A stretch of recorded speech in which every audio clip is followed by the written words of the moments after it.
morning, everyone. So the other day in one of my videos, I discussed using these Team Catfish double action offset circle hooks and how I like to set them up. Now, with that being said, I've received a few questions and I think that my video wasn't clear. So I'd like to revisit these hooks and the knot that I use, which is the knotless snell.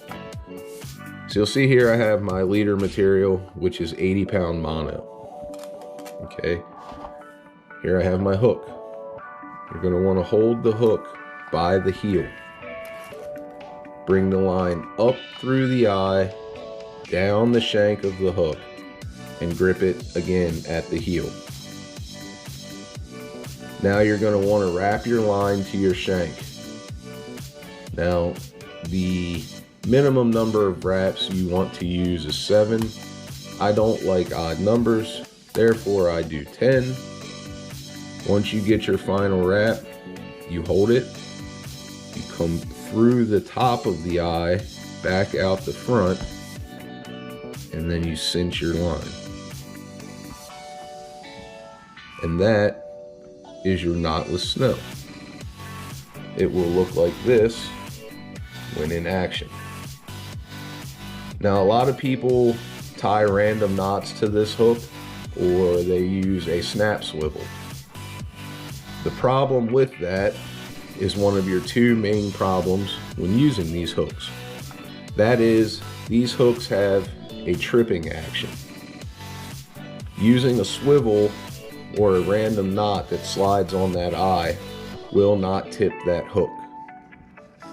Whereas you see, if I put my hand here and I pull this hook, it sets up on the point every time.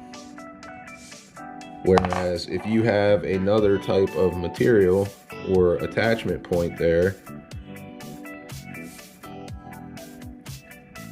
the hook may just slide right around. So here you want to pretend your hand is the fish's lip, and you'll see again,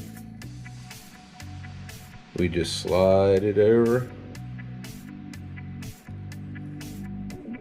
and it hooks every time. Whenever I hear people talking about circle hooks and how they don't work, this is always the first thing we visit. Second would be, how are you hooking your bait? As you don't really want your bait hooked deeper than the first third of the hook. You want to make sure that that gap stays as wide as possible. Onto this tail, I simply let it like that. You could cut it if you wanted it a little shorter. Some people like to tie a little single overhand knot. I have not found that necessary. Hope this helps.